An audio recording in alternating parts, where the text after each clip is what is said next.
तारखेला काही गुंड प्रवृत्तीचे बॉन्सर मुलं व मुली अंदाजे 40 ते 50 लोक येऊन यांच्या घरावर अवैधरित्या कुठलीही प्रशासनाची परमिशन न असताना सुद्धा एक सज्जन आहेत, त्यांचं नाव आहे अजिंक्य दादाराव फुले यांनी आपल्यासोबत गुंड प्रवृत्तीचे ज्यांनी सर्व असं बांधून आलेले होते, त्यांच्याकडे सर्व व्हिडिओ आहेत, असे 40 ते 50 लोक येऊन इथे JCB आणून त्यांचं घर पाडलं. आणखी त्या घरामध्ये ठेवलेल्या सर्व वस्तूचा नाशोनाबूद झालेला आहे.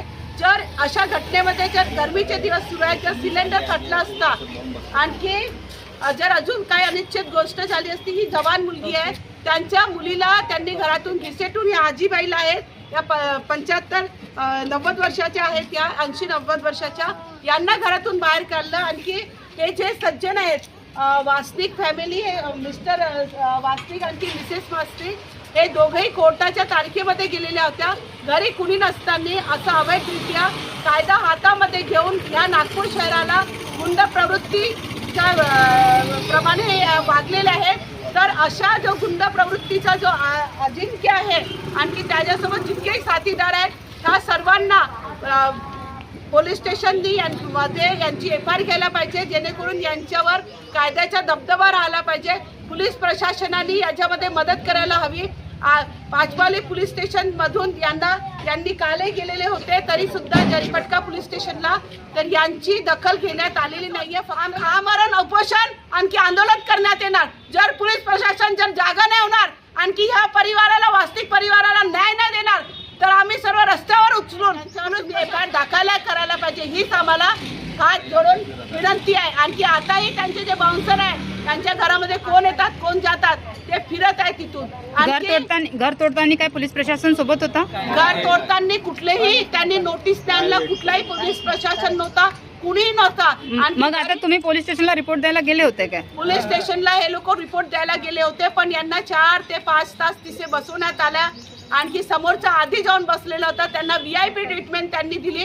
पोलिसांनी दखल नाही घेतली म्हणून काय तुम्ही CP किंवा DCP कडे भेट केली? पोलिसांनी काही कारवाई न केल्यामुळे हे सर्व DCP ला जाऊन आम्ही भेटलो, आणखी CP साहेबांना भेटलो. CP साहेबांनी आम्हाला म्हटलं की कारवाई करू, पण CP साहेबांनी कारवाई केल्यानंतरही आजपर्यंत FIR झालेली नाही आहे. म्हणून आज इथे माननीय माजी गृहमंत्री अनिल देशमुख साहेब यांना जेव्हा ही माहिती कळली, तर ते काल त्यांना आम्ही निवेदन दिलं, तर आज ते पाहणी करायसाठी आलेले होते. इथचे जे नगरसेवक आहेत त्यांना भेट केली तुम्ही ह्याबद्दल? नगरसेवक हे या नगरसेवकांचे पती आहेत, नगरसेविका नाही आहेत, यांनी पण आम्हाला सहकार्य केलं. आम्ही माननीय सर्वांकडे जे इथले आहेत आमदार त्यांच्याकडे पण गेलेले होते, पण आजपर्यंत इथे फक्त अनिल देशमुख साहेब यांच्याशिवाय आतापर्यंत कुणी इथे व्हिजिट दिलेली नाही आहे. तुमचं काय ओपिनियन आहे?